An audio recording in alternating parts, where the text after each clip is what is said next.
আসসালামু আলাইকুম বন্ধুরা, লেদার টেকনোলজিস্টদের সিভি কিরকম হওয়া উচিত সেটার উপরে আজকে আমরা একটা ভিডিও তৈরি করব।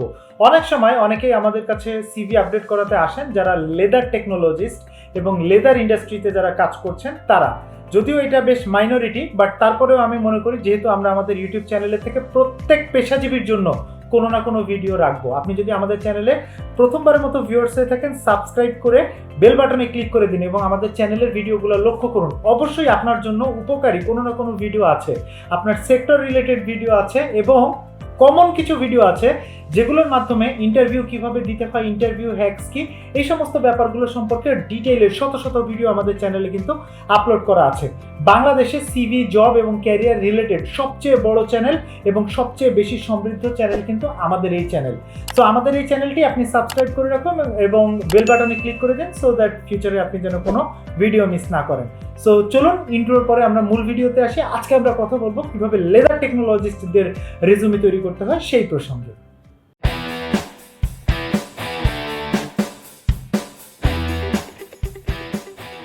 যারা বিভিন্ন ইন্ডাস্ট্রিতে কাজ করেন লেদার টেকনোলজিস্ট হিসেবে, তাদের কাজগুলো আসলে বিভিন্ন রকমের হতে পারে। যেমন কারো কারো কাজ হয় বিভিন্ন রকমের লেদারের কোয়ালিটি কন্ট্রোল এবং স্টাইল ডেভেলপমেন্ট নিয়ে। সো তারা বেসিক্যালি R&D রিলেটেড কাজগুলো বেশি করে। বাইরের দেশের বিভিন্ন জায়গাতে কোন কোন ডিজাইনের, কোন কোন স্যাম্পল, কোন কোন ধরনের লেদার অথবা কোন কোন ধরনের লেদার রিলেটেড নতুন নতুন প্রোডাক্ট মার্কেটে আসছে, সেইগুলো নিয়ে তাদেরকে গবেষণা করতে হয়। লেদার রিলেটেড যে সমস্ত প্রোডাক্টগুলো আমরা সচরাচর ইউজ করি তার মধ্যে থাকে হচ্ছে আপনার লেদারের শু, তারপরে থাকে হচ্ছে আপনার লেদারের বেল্ট, লেদারের জ্যাকেট, লেদারের ঘড়ির বেল্ট, লেদারের ওয়ালেট। এই জিনিসগুলো বেসিক্যালি আপনার লেদার রিলেটেড ব্যাপার। এবং লেডিস ব্যাগ, জেন্টস ব্যাগ, বিভিন্ন রকমের ব্যাগ ইউজ করা হয় লেদারের। এই জিনিসগুলোই বেসিক্যালি তাদেরকে ডেভেলপ করতে হয়। সো তারা কি করে? তারা বিভিন্ন রকমের স্টাইল ডেভেলপমেন্টের কাজ করে। স্টাইল ডেভেলপমেন্টের কাজের পরে সেটা আসে হচ্ছে অ্যাপ্রুভাল নেওয়া, সেটার কস্টিং ক্যালকুলেশন করা, সেটার বাজেটিং করা এবং এই যে একটা স্যাম্পল তৈরি করা, এই স্যাম্পল তৈরি করার জন্য কিন্তু বিভিন্ন রকমের সফটওয়্যারের সাহায্য নিতে হয়। অথবা কেউ কেউ আছে হয়তো যে এই সমস্ত সফটওয়্যার, এটি ক্রিয়েটিভ সফটওয়্যার, ভিজুয়ালাইজেশন করে করে কিন্তু এই যে ভিজুয়ালাইজ করে করে কিন্তু নতুন স্টাইল ডেভেলপ করতে হয়। তারপরে ওই স্টাইলটা ডেভেলপ করার পরে ওই স্টাইলটা ফিজিক্যালি ফ্যাক্টরিতে কতটুকু ডেভেলপ করা যায় সেটার ফিজিবিলিটি অ্যানালাইসিস করতে হয়। এরপরে যখন সেটা ডেভেলপ হয়ে গেল, ডেভেলপ হওয়ার পরে সেটার একটা কস্টিং কনজামশন করতে হয়। কস্টিং ক্যালকুলেট করে সেটা নিয়ে বায়ারের সঙ্গে কমিউনিকেট করতে হয়। কোনো কোনো ক্ষেত্রে হয়তো দেখা যায় বায়ার একটা ডিজাইন বলে দেয়, ওই ডিজাইনটা বায়ারের রিকোয়ারমেন্টের সঙ্গে মিট করে ডিজাইনটা ডেভেলপ করতে হয়। এরপরে বায়ারের সঙ্গে একটা নেগোশিয়েট হয়, নেগোশিয়েট করার পরে বায়ার হয়তো ওইটার জন্য একটা ফাইনালি একটা অর্ডার প্লেস করে যে এইটা এত এত হাজার পিস বা এত লাখ পেয়ার আপনাকে প্রডিউস করতে হবে, অথবা এত লাখ পিস, এত হাজার পিস আপনাকে প্রডিউস করতে হবে। ওই অনুযায়ী বিভিন্ন রকমের লেদার ফ্যাক্টরিগুলোতে বাল্ক প্রোডাকশন চলে।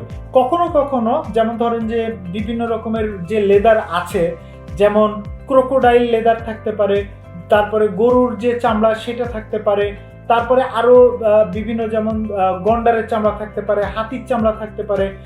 শ্রীলঙ্কাতে যেরকম হাতির চামড়া খুবই প্রসিদ্ধ।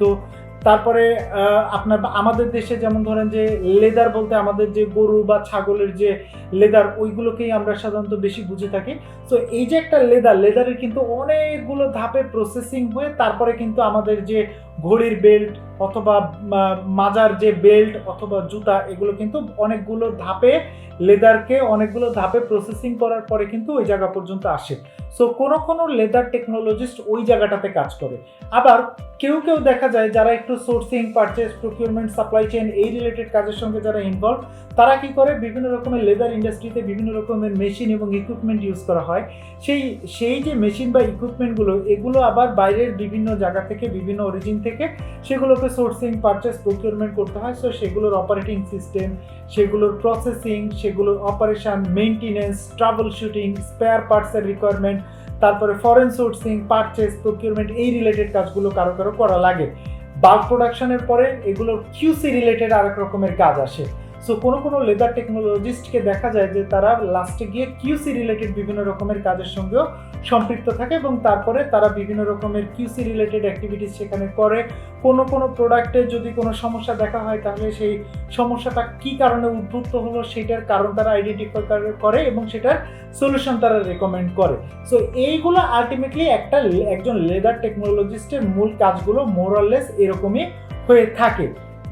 ঠিক আছে, সো একজন লেদার টেকনোলজিস্ট যখন তার সিভিটা তৈরি করবে তখন তাকে তার এই কাজগুলোর কথা তাকে বলতে হবে, তাকে লিখতে হবে এবং সিকোয়েন্সিয়ালি তাকে সাজাতে হবে। বাট সাজানোর সময় তাকে যেটা করতে হবে, তাকে তার সিভির স্টেটমেন্টগুলোকে স্মার্ট ওয়েতে প্রকাশ করতে হবে। স্মার্ট বলতে আমরা বুঝি specific, measurable, achievable, realistic and time bounded. কীরকম একজন লেদার টেকনোলজিস্টকে কতগুলো স্টাইল ডেভেলপ করতে হয়, কত লাখ পিসের প্রোডাকশন করতে হয়, তার পোর্টফোলিও সাইজ কতগুলো ফ্যাক্টরির সঙ্গে তাকে কমিউনিকেট করতে হচ্ছে, কতগুলো ফ্যাক্টরি থেকে তাকে প্রোডাকশন করিয়ে আনতে হচ্ছে, তার মাধ্যমে কোম্পানিতে কিউসিতে কী ধরনের ডেভেলপমেন্ট এসছে, সে কি নতুন কোনো টেকনোলজি, নতুন কোনো সফটওয়্যার ইউজ করার মাধ্যমে অতিরিক্ত কোনো স্টাইল ডেভেলপ করেছে, নতুন কোন বায়ারটাকে সে ধরে আনতে পেরেছে।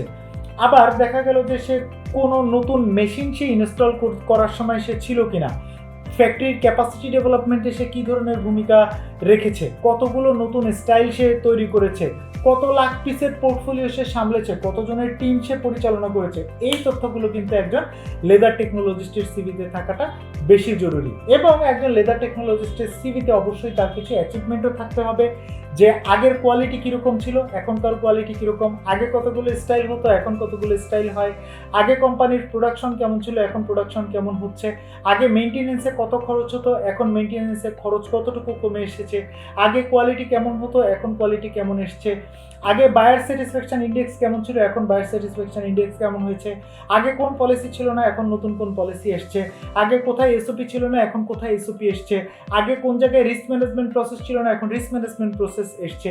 So whatever you have done for the development of your organisation, আপনাকে এটা মেনশন করতে হবে যে আপনি কোম্পানিতে জয়েন করার পরে অ্যাজ এ লেদার টেকনোলজিস্ট আপনি কোম্পানিতে জয়েন করার পরে কোনটা ইন্ট্রোডিউস করেছেন, কোনটা মডিফাই করেছেন, কোনটা চেঞ্জ করেছেন, কোনটা অটোমেট করেছেন, কতগুলো স্টাইল ডেভেলপ করেছেন, কতগুলো বায়ার ধরে এনেছেন, পোর্টফোলিও সাইজ কি, কতজনের টিম পরিচালনা করেছেন, কত বড় ফ্যাক্টরি পরিচালনা করেছেন। এই তথ্যগুলো দিয়ে যদি আপনি আপনার রেজুমি বানান তাহলে কিন্তু আপনার রেজুমি একটা বিশ্বমানের রেজুমি হবে এবং এই রেজুমির গ্রহণযোগ্যতা সব জায়গাতে বেড়ে যাবে। সবাই ভালো থাকবেন, সুস্থ থাকবেন, আল্লাহ হাফেজ, আসসালামু আলাইকুম।